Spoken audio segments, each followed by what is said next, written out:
What comes to mind when you look at this image?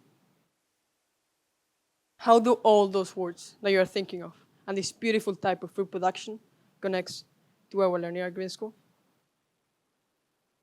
I come from a family where we always talk about sustainability, and I have been to many places where food is produced.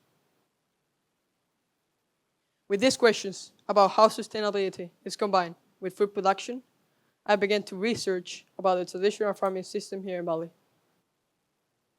I learned that to produce 1 kilo of rice, you need 5,000 liters of water. So, for the 670,000 metric tons of rice that were produced on 2023, according to Moana Siahan, they need 3.4 trillion liters of water a year.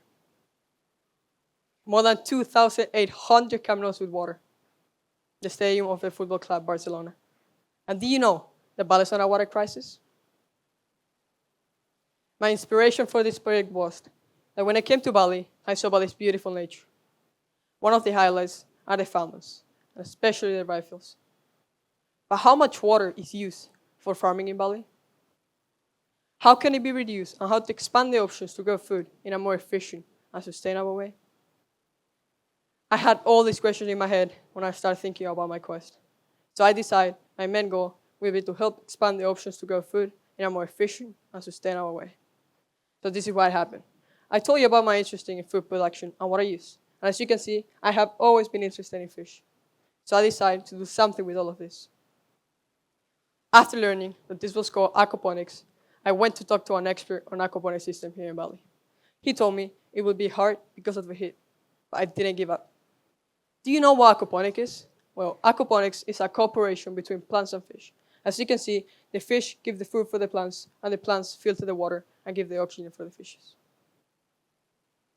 I also explored hydroponics, but I learned this option used too many chemicals in the process.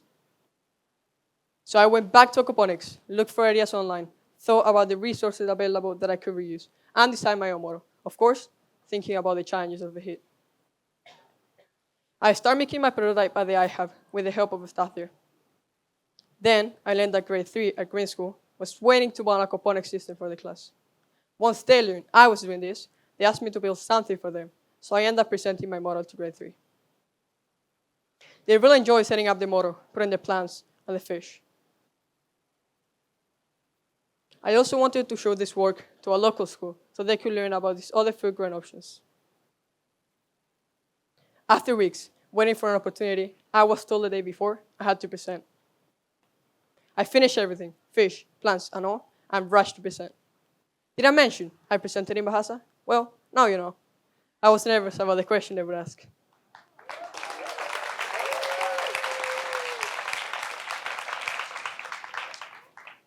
I just moved from Chile to Bali 10 months ago, and for the past 10 months, I have been learning 2 new languages, English and Bahasa Indonesia.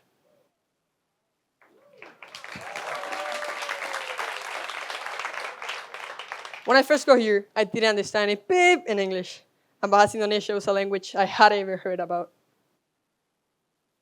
I have been practicing Bahasa Indonesia with everyone that I can, the drivers, my teachers, my neighbors, and I have also a lot of practice helping my mom to translate too. Presenting in 2 new languages was a huge learning for me. I learned the skill of presentation, and I also learned how to interact with children who are not very organized or who are difficult to teach. I gave so much thought to the system. I tested, I drew, and I spoke to people. Finally, I was able to put together a scale-up project to illustrate other solutions of growing food that use water in a more efficient and sustainable way. And I was able to adapt this story and the solution as an educational tool for kids to learn in both Bahasa Indonesia and English. That was what I learned and I was able to do. But why is this important for someone else? Why does it matter? Because my aquaponics system develops interest and teaches other ways of growing food that use less water. It is also sustainable because it replaces fertilizers for natural fertilizers, such as fish poop.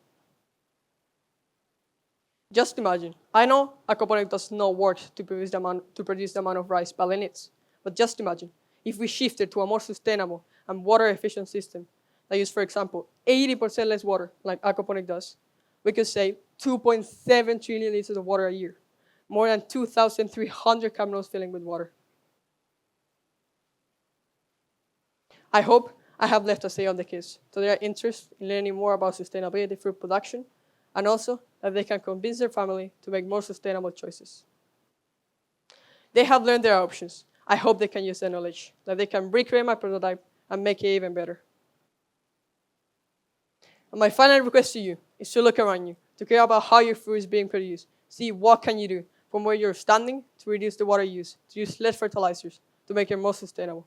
You don't need to do aquaponics, but you can start making your own informed choices when you buy your own food.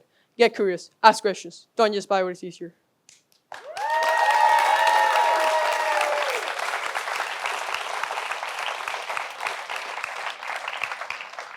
Finally, I would like to thank my mom, my dad, my brothers, and my friends for being there when I need them and help me not to give up.